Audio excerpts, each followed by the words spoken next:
शख्स था रशीद, मजाक करता था, मजाक उड़ाता था लोगों का। He was the clown of the gathering, he used to make people laugh. कभी किसी को टांग अड़ा दी, कभी किसी को कोई और तकलीफ़ पहुंचाई। And this is a true story by the way, it happened back in 1990s।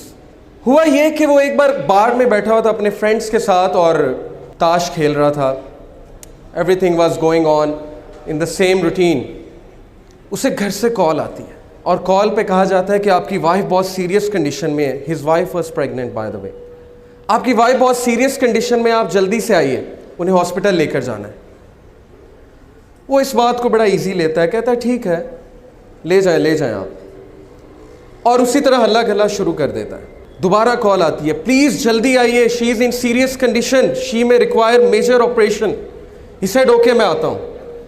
He gets up, जा रहा होता है तो रास्ते में एक ब्लाइंड फ़कीर आता है, एक अंधा फ़कीर आता है और उससे भीख मांगता है कि अल्लाह के लिए मेरी मदद करो।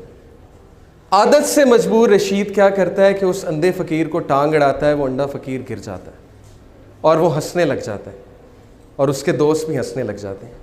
ये करके रशीद चल पड़ता है हॉस्पिटल की तरफ। हॉस्पिटल पहुंचता है तो पता लगता है कि वाइफ बड़ी सीरियस कंडीशन में थी, बट उसका मेजर ऑपरेशन हुआ और अल्लाह ने उसे एक बेटा दिया है। डॉक्टर्स बाहर आते हैं, कहते हैं रशीद मुबारक हो, अल्लाह ने आपको बेटा दिया है। वो बहुत खुश होता है, लेकिन एक प्रॉब्लम है, आपके बेटे की आंखें नहीं, आपके बेटे की साइट नहीं है, ही कांट सी।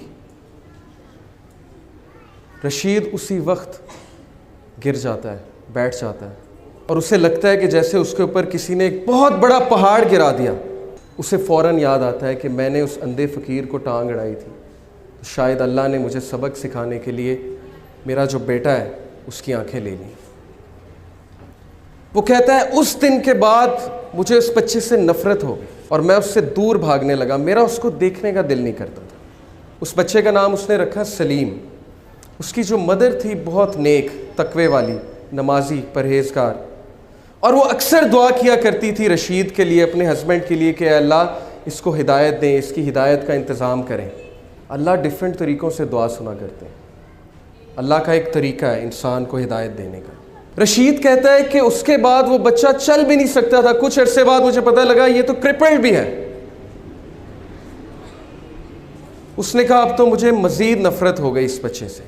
उसके बाद अल्लाह ने उसे 2 बेटे दिए और वो सारा टाइम उन बच्चों को देता था और सलीम को बिल्कुल टाइम नहीं देता था। जबकि सलीम की जो वालदा थी वो बच्चे से बहुत मोहब्बत करती थी, वो बच्चे को कुरान पढ़ाती थी, बच्चे को कुरान हिफ्ज़ कराना शुरू कर दिया उनकी वालदा ने। रशीद को बिल्कुल नहीं पता था। एक दिन रशीद घर में बैठा हुआ, सलीम आया। सलीम ने उसका हाथ पकड़ा। सलीम ने कहा बाबा मस्जिद में चलें। रशीद बहुत हैरान हुआ, कहता कि क्या मतलब? उसने कहा कि बाबा मुझे रास्ता पता है मस्जिद का, हम मस्जिद में चलें।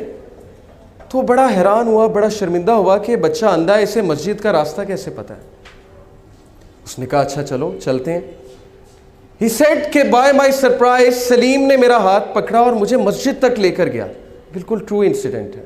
मस्जिद में लेकर गया, कहा बाबा कुरान लाएंगे ज़रा। रशीद कुरान लेकर आता है। सलीम कहता है बाबा सूरह कहफ तो खोलें। रशीद बहुत हैरान होता है, कहता है मेरे बेटे तुम्हें पढ़ना आता है, तुमने कब सीखा? वो कहता है आप खोलें तो सही। रशीद कहता है कि मैंने खोल दी सूरह कहफ। सलीम पढ़ना शुरू करता है और बड़ी तरतील के साथ पढ़ता है सूरह कहफ। रशीद की आंखों में आंसू आ जाते हैं, रशीद रोने लग जाता है और उस टाइम अल्लाह से कहता है मेरे अल्लाह, ये बच्चा अंधा नहीं, अंधा मैं हूँ, अंधा मैं हूँ जिसके घर के करीब मस्जिद थी लेकिन आज तक मस्जिद का रास्ता नहीं पता था। अंधा मैं हूँ कि कुरान मेरे सामने था लेकिन मैंने आज तक नहीं पढ़ा। ये बच्चा अंधा नहीं है। Verily it is the hearts that are blind, not the sight. वो दिन और उसके बाद का दिन, रशीद कहता है उस बच्चे ने मेरी ज़िंदगी तब्दील कर दी। मैंने एक नमाज नहीं छोड़ी, कोई ऐसा दिन नहीं जब मैंने कुरान की तिलावत नहीं छोड़ी।